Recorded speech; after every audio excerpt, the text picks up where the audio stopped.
All right, everybody, welcome back for habit number 1.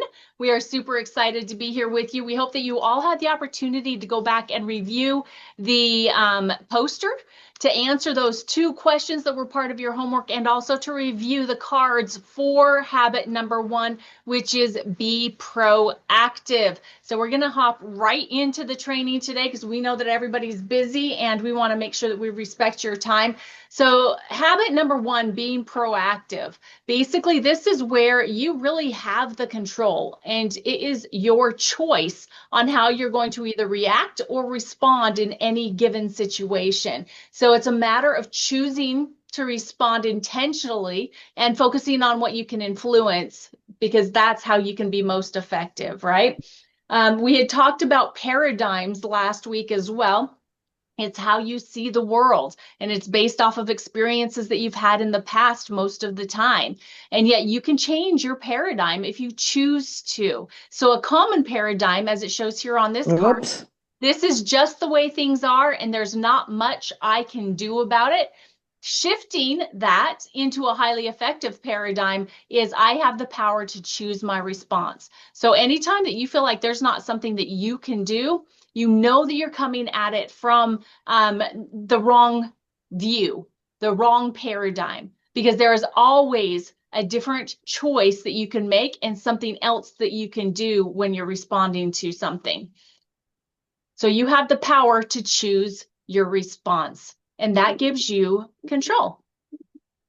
Do you want to talk about the automatic and in the responses, or you want me to keep going? So the automatic response is the one that we've been conditioned to. So if you when kind of back to the whole paradigm thing, paradigm is the kind of our vantage point, the top of the mountain as we see the world. And it really has nothing to do necessarily with the right or wrong. It's our perception. And so we will react from our background. We will react from our conditioning. We will react from our programming. But an automatic response is something that is instant, and usually it doesn't require much thought. We're going purely on emotion. And that's why when it says here the stimulus crashes into the response, we can have a very abrupt, sometimes abrasive, sometimes emotional. And it's better to pause, take an inventory, and ask a couple series of questions and do some techniques here to avoid the automatic reactions. Now, and this is something just from, and we've all done this, and some of us will continue to do this until we learn this, and even then, but this is an ongoing thing. It's like a muscle. The more we use it, the stronger it gets, and the more we learn these techniques, the better we're able to implement them on the fly. And on the fly is where this comes in, because it's the automatic reaction we're trying to avoid. Yeah, it's almost like you're going through life on cruise control when you let your automatic reactions be what happens anytime something comes up that makes you uncomfortable. And so instead of having those automatic reactions, we want to have proactive responses, because this is where you have the wherewithal and awareness to recognize what your automatic responses are and choose to pause. It's not making the choice to do something different immediately, but it's just choosing to just take a second to slow things down. Because when you do that, when you use the pause so that you can have the proactive response, this gives you the freedom to make a choice. This gives you the time to think about it and to go through, a thought process that's going to give you a different result because you're responding instead of reacting. Yes. One thing I want to add here is you're not giving up control. No. Some people think when they respond automatically that they're maintaining control. And a lot of times that's the exact opposite. You lose control. So when you're able to be proactive, take a pause, you can gain control and think about it in a much more, educated way and a much more civil way, when especially in an interaction. And usually it's a lot of times it's with another human being where we get triggered into this automatic reaction. So being able to respond differently in that choice is really, really important. Yeah, and I'm glad you brought that up, because right there underneath automatic reactions, it says is that third bullet point that we often regret the reaction that we have when we let it come automatically. So we want to make sure that we are choosing to have proactive and to use that pause. Absolutely. So the practices that go along with habit number 1 that will help you reinforce this habit is, first, to pause and respond, to take that time. And during that time, you're going to be focusing on your circle of influence. And really, this is going to be one of the really big topics we talk about today because it is so vitally important for all 7 habits and just really having this paradigm shifts in our life.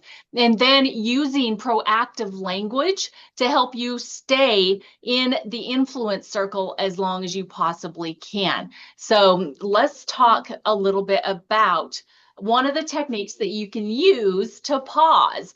Have you guys ever heard of box breathing? Put it in the comments. If you've heard of box breathing, just say yes if you have, because this is a great way to be able to slow yourself down. Takes a few seconds, yes, but if you can have a different outcome by taking this pause, using this technique, then it will mean everything. It will change everything. So box breathing is simply taking a deep inhale for 4 seconds. So you breathe in for 4 seconds, taking and filling up down into your belly, not just your lung capacity, but filling down into your belly. And then you hold that for 4 seconds. And then after that 4 seconds is gone, then you exhale for 4 seconds.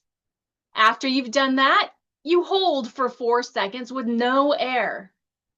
And what this is doing is just slowing everything down with your nervous system, with your thinking, with that, maybe some of the things that we're going to talk about here in a moment that are recognizable that happen when you're in a reaction situation. Yes, go ahead. Yeah. So, and on this, it's actually, it's not a natural situation because most of us, this is a skill, I guess is what I'm trying to say. And so the way to do this for maximum benefit is pace yourself and practice. And so in this, breathe in through your nose for 4 seconds and count 4 seconds for, so it's not getting a deep breath, it's a deep breath over 4 seconds and then hold and then breathe out through your mouth. So in through your nose, out through your mouth, but practice this and practice it with a stopwatch if you need to, just until you get that cadence down. And what this does and why it is so effective is the biology behind this, because when you breathe in slowly through your nose, hold it, breathe out slowly through your mouth, hold it, you're recalibrating your vagus nerve. And the vagus nerve, which is your 10th cranial nerve, if you needed to know that, it helps the part of your brain called your amygdala be peaceful and calm. It's super, super effective and it's neurologically based. So this is not emotion. This is neurology in the box breathing technique. So in through the nose, out through the mouth, holds in between, but practice it. And it can be 4 seconds, 5 seconds. It's not necessarily, it's the fact that it's all balanced and that it's the same. Yeah, that's why it's called a box, right? Because a square has the same on all 4 sides. And then what do you do after you've completed those 4 steps? You do it again. Do it again. So you would restart with step 1. And so we're actually going to take a minute right now and we're going to practice this. We're going to go through the box breathing 3 times, okay? And you guys can actually download this meme that I've got here that we're going to be using so that if you need something to help you with the timing, you can have it on your phone, you can open it up and you can do the box breathing to it at any time for practice, okay? So are you ready? Ready. So it may not be right on the breathing aspect. So just hold on until it is, and I'll tell you when to get started if it's not. So it is breathe in deeply. Hold it. Breathe out. Hold. Breathe in. Hold. Out. Hold. In. Hold. Out. Hold. Okay, I think that was 3 times, wasn't it? It's 3 times. So do you guys see how that just kind of calmed you down a little bit. It got you focusing on something internally that's really important, which is your breath. You can use this technique when you're in a stressful situation, whether it's with another person or just you yourself. You're just feeling stressed. Start using this box breathing technique to be able to help you calm yourself down so that you can get into a position to be able to think and make different choices. So good. It's a great technique. Okay, so let's talk more about this pause and respond. That's what that box technique is for, right? So this is going to take you practice. That's why I wanted to go through that 4-step box breathing with you today. And just make sure that what you do is you just recognize when you might need to slow things down. This could be when you are starting to feel tense in a situation. It could be when you feel your blood pressure going up. It could be when you're starting to feel tightness in your chest, or maybe your gut's feeling like it's going into knots. There's so many different stimulus that you can, or reactions that you can feel to stimulus. It's a matter of becoming aware of what your natural response is in a stressful situation. We were talking about that before. Was there any more that you can think of, or did I cover them all? You did. Okay, Yeah. great.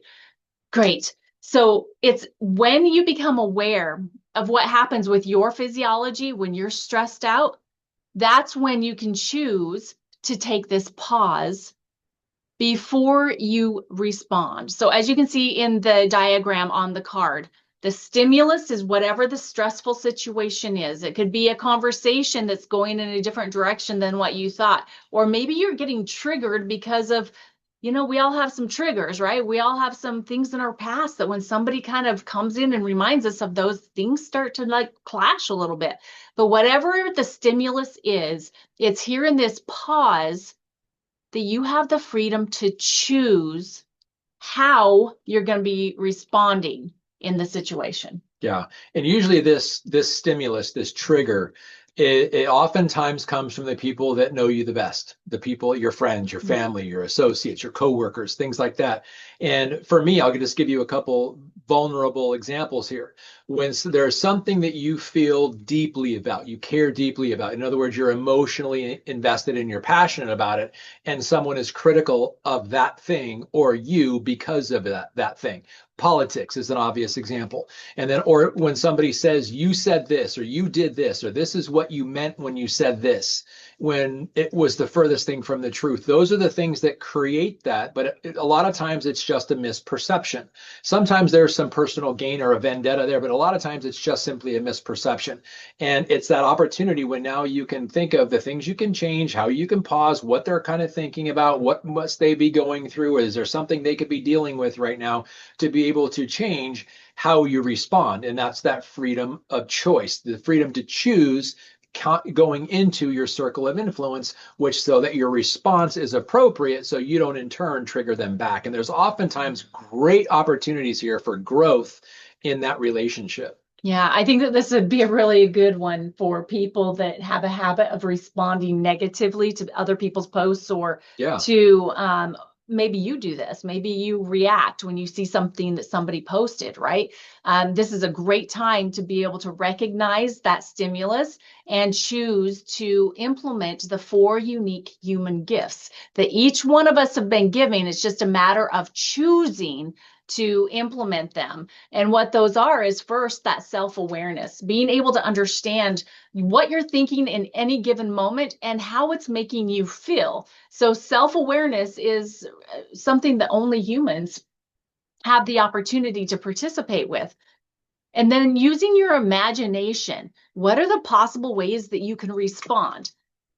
Obviously, there's the ones that are the reactions, but those are the ones that we're trying to get away from. So this is where you're going to use your imagination. It's like, okay, so this is the way I would have normally done it, but maybe I could do it somewhat different this time because I want a different outcome, right? And then number 3 is your conscience. Human beings are the only critters on this earth that have a conscience. We know right from wrong. And so being able to use our conscience in this freedom to choose moment, what is the right response for this moment? And I don't mean the right response just for you or for me. I mean, what is the right response to get the outcome that is best? Yeah.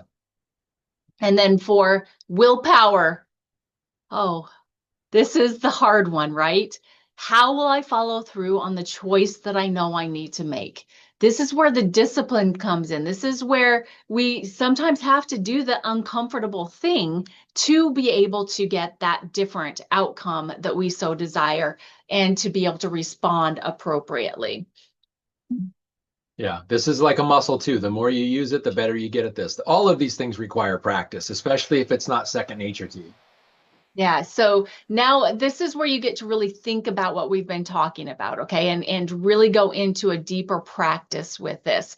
So think about when you're having a vulnerable reaction, and how you feel after the fact. We mentioned that you oftentimes will regret when you react in a circumstance, right? So how can you get something different that's not a regret, that you can actually maybe celebrate the outcome? That's when you need to pause in those moments to choose a different response so that there are no regrets. So some of the things that you can try. First of all, we already talked about the box breathing. Well, if you don't feel like you can take a minute to do 3 sets of the box breathing before you need to have some sort of response, first of all, that's a misnomer. In a conflict, you can absolutely say, hey, I need a couple minutes just to really gather myself so that I can respond appropriately so that we can get the best outcome. It's okay to ask for some help, meaning, hey, would you mind if I just take a few minutes to gather myself and just to really make sure that I respond appropriately here because you matter to me. And then the going for a walk outside, I mean, obviously nature is like one of the best things that we can possibly get into to be able to help calm us down.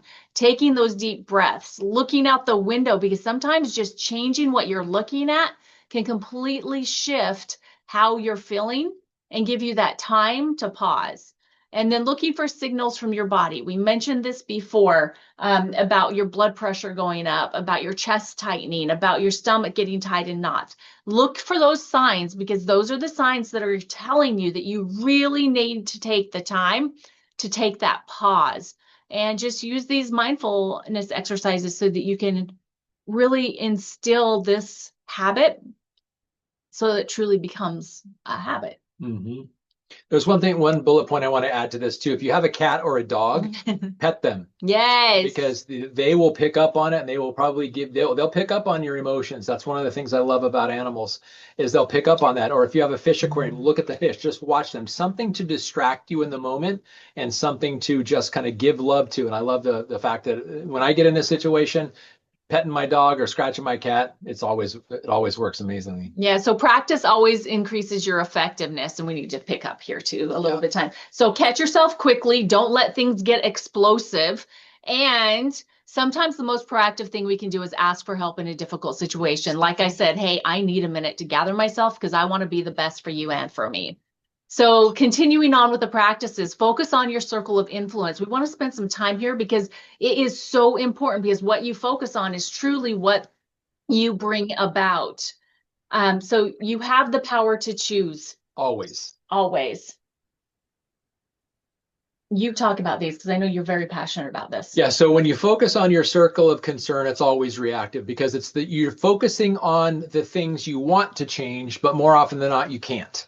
And that's why you're so passionate about it because you want to change. And let me before I even get into this, the fact that you feel that way is good. It means you're a caring person because most of the time when you get in this situation, it's because you care emotionally and you're energetically invested in what this is. But your circle of concern is reactive. It's based on past programming, but it's very important that you distinguish that. And these are things most of the time you cannot influence or you cannot change, but they're affecting you nonetheless. But you can do something about it.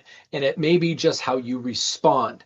And then it goes into your power or your circle of concern and your circle of influence are intimately connected. And how you wield one or the other, or where you spend more time in one or the other, is going to determine whether or not this is a repeated cycle or you learn and grow from it and you gain this skill. Yeah, so where you focus really does matter. So when you focus on the circle of influence, you're being proactive and it's empowering. And the more time that you spend in your circle of concern, you actually shrink your Yeah. circle of influence. So this circle of influence is not something that just stays the same all the time. That circle of concern can actually really come in and suffocate your circle of influence. And so the more time you spend in your circle of influence, it actually increases, and then vice versa, the more time you spend focusing on your circle of concern, it increases and it decreases your influence. So it's not like the circle of concern goes out and gets bigger. It can, but it starts by going in and shrinking the influence that you have. So what influence you have right now is not a given. It won't just stay the same. You have the opportunity to focus on it and make it bigger. Or if you focus on the things that aren't in your control, they make them smaller. And then what you become will be the gift that you give other people as you go Yes. through this. So thinking about it, sure, you can't do everything, but that doesn't mean you can't do anything. So what can you do today to start moving forward? So this is going to be part of your homework today too. So jotting down a list of anything big or small that you can do to increase your influence over a situation you're in. We'll talk about the homework here in a second, exactly how we want you to use this. What are you putting off? Who can you call on for help? Where can you look for ideas and inspiration? And where do you need to invest more time, attention, and energy? What else is possible? So using that imagination, because your small choices made proactively lead to effectiveness. And that's what this is all about, is becoming effective, right? Yes, absolutely. So again, more time we spend in our circle of influence, the more influence increases. And we will find new opportunities when we focus on our influence and make choices based on how we want our lives to look, not where we currently are or have been. Remember, you don't want to focus on where you are or what you've had in the past. You want to focus on where you're moving into the future and how you can positively influence it. Hmm. Language. Language, so critically important.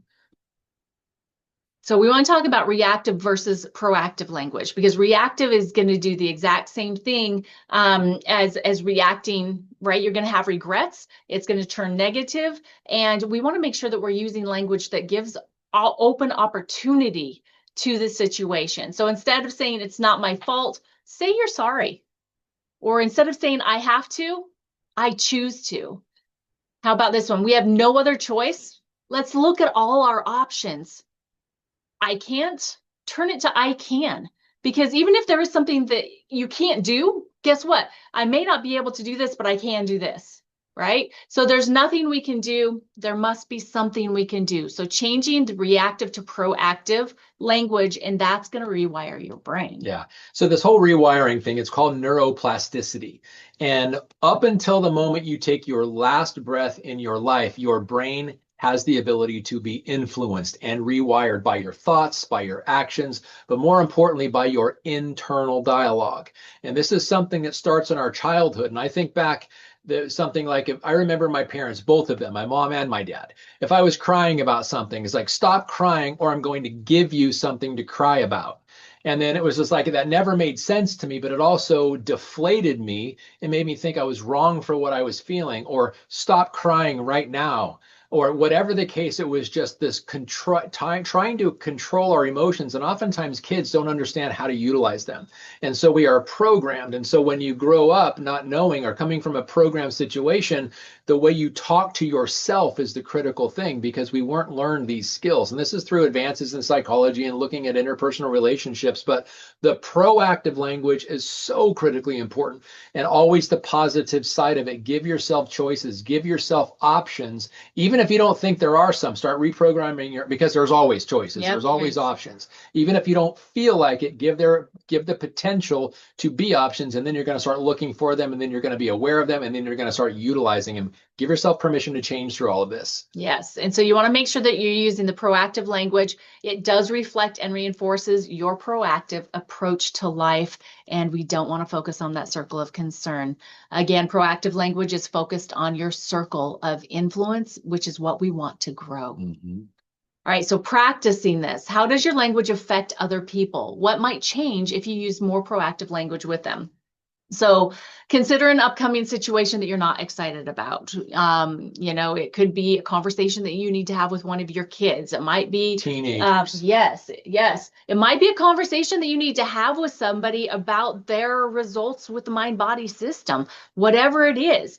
Think about how you can change the language that you normally would have used into proactive language, because life and death, you're powerful. Your words are super, super powerful. They will give you either positive or they will bring in negative into your life. So they will either imprison you with no options or empower you with possibilities. Think about that. When you're using reactive words, you're cutting off what could be yours. Especially words that come from authority figures, parents, teachers, bosses.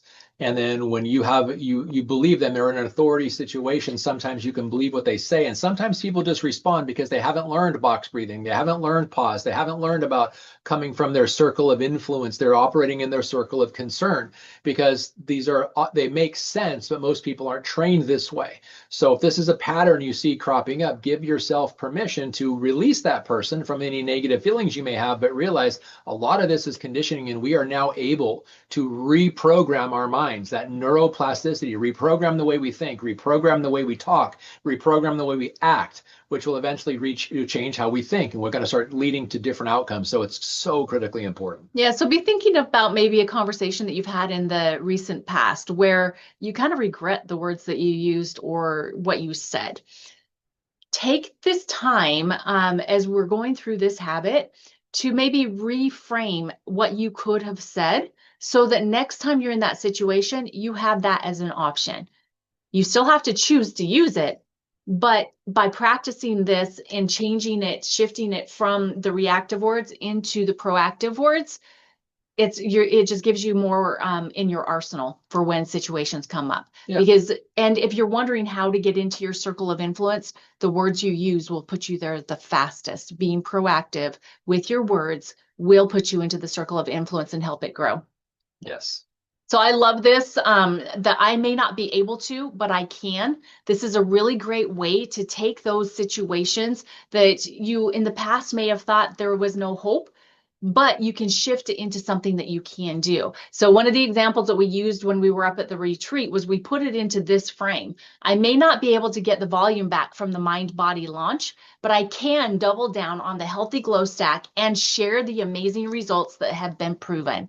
Or if you're somebody that loves the activate and energize stack, Protandem and Axio, you can shift it to that, right? Whatever it is that you're super passionate about is where you want to live, because that's where it will be much quicker for you to be able to recognize when you're getting into a reactive, and you can shift it into the proactive. So here we are at your homework. So the questions that you were asked to answer last week, they're on the poster that is also in the Telegram group. How you want to become more effective in your professional life, and how you want to become more effective in your personal life. You're going to be using those responses and these two questions throughout this 8-week period. And so make sure that you have them handy, because you want to go back to these answers and you want to jot down a list of things you've been telling yourself about why you have not been able to become more effective in those areas, right? Those old paradigms that we're going to be shifting. And then use that same framework that we just used on the mind body launch. Use that I may not be able to blank, but I can blank. Okay, to choose new words around whatever situation it is or however you answered those two questions. And then I'll be uploading the cards for habit 2 for you to be able to review before next week, which begin with the end of mind in mind is habit 2. And then make sure that you review the 7 habits poster again and answer the question that goes along with habit 1. How can you take proactive action towards the result you want? Okay, so all of this will be found in the Telegram group. I'll upload the cards for habit 2, as well as the posters already there. All right, so hey, we kept it within the 30 minutes. Good job. All right, so I'm going to go ahead and stop this recording.